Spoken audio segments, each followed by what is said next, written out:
Así es, Johnny, como bien dijiste, bueno, se esperaba incluso otro tipo de declaración. Quiero darle la bienvenida a esta transmisión también a Roberto Izurieta. Él está desde la Ciudad de México, analista político, amigo de esta casa, analista de esta casa. Roberto, ¿qué lectura le das entonces a las palabras del secretario de Estado Rex Tillerson, en donde, bueno, simplemente lo que hizo fue volver o sea, reafirmar su compromiso con el gobierno del presidente Donald Trump?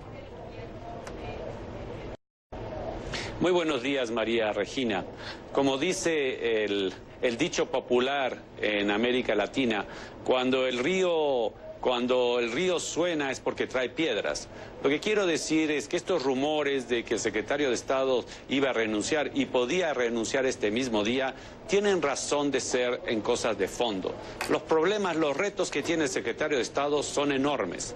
Yo los numeraría de la siguiente forma. En primer lugar, la relación con un presidente que gobierna en gran parte aún las relaciones internacionales desde su cuenta Twitter. En muchos de esos casos desautoriza a sus secretarios de Estado. Pero en el caso del secretario de Estado, el problema se vuelve mucho más grave, porque gran parte del poder de los Estados Unidos es sin lugar a dudas su poder económico, su poder militar, pero el poder de la credibilidad. En ese sentido, en la arena internacional los Estados Unidos tienen que hablar con una sola voz, y la sincronización entre el jefe de Estado y el secretario de Estado tiene que ser absoluta, y no lo hemos visto en los últimos días en el caso de Corea del Norte y también en el caso de Irán, donde se está discutiendo o no qué se va a hacer, o si se renueva, se actualiza o se cambia el acuerdo con Irán, el acuerdo de su tecnología nuclear. En la misma rueda de prensa de hoy, el secretario de Estado dice una cosa que para mí nos dice mucho, y perdón la redundancia, que es un tema muy complejo y que las relaciones con Irán no solamente pasan por sus intentos de desarrollar su tecnología nuclear, sino otra serie de temas que hay que estudiarlos de manera integral, si mal no recuerdo fue la palabra que usó. Entonces, este es el problema principal que estamos viendo, que amerita que el secretario de Estado haga la declaración de hoy para decir que no ha renunciado y que la relación con el presidente es buena, cuando ha sido público a través de las cuentas de Twitter del presidente y otra serie de eventos que se vio en la semana de la Asamblea General de las Naciones Unidas, donde se ve al secretario de Estado, digámoslo así, políticamente hecho a un lado. Así es, incluso, bueno, hace solamente unos días el presidente Donald Trump dijo que el secretario de Estado Rex Tillerson estaba perdiendo el tiempo al dialogar con el gobierno de Corea del Norte, y lo hace precisamente cuando el secretario de Estado está en China hablando precisamente sobre ese tema, además, bueno, de abriéndole el paso para la visita del presidente Donald Trump el próximo mes a China.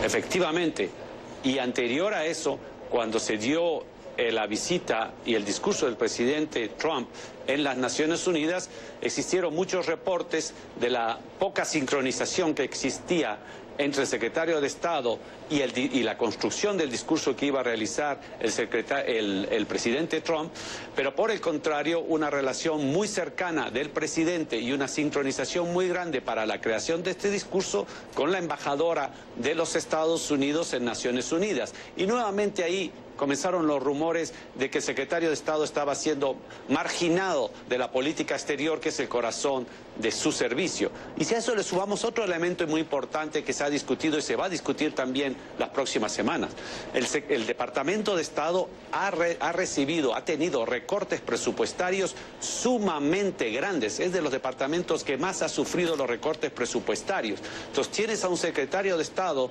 que pretende, que intenta y que es su obligación desarrollar y liderar la política exterior de los Estados Unidos sin todos los instrumentos y todo el personal que se requiere una tarea de esta envergadura. En otras palabras, los retos que tiene el secretario de Estado en los Estados Unidos son muy grandes, y ha meritado que salga hoy básicamente a cortar los rumores de su renuncia.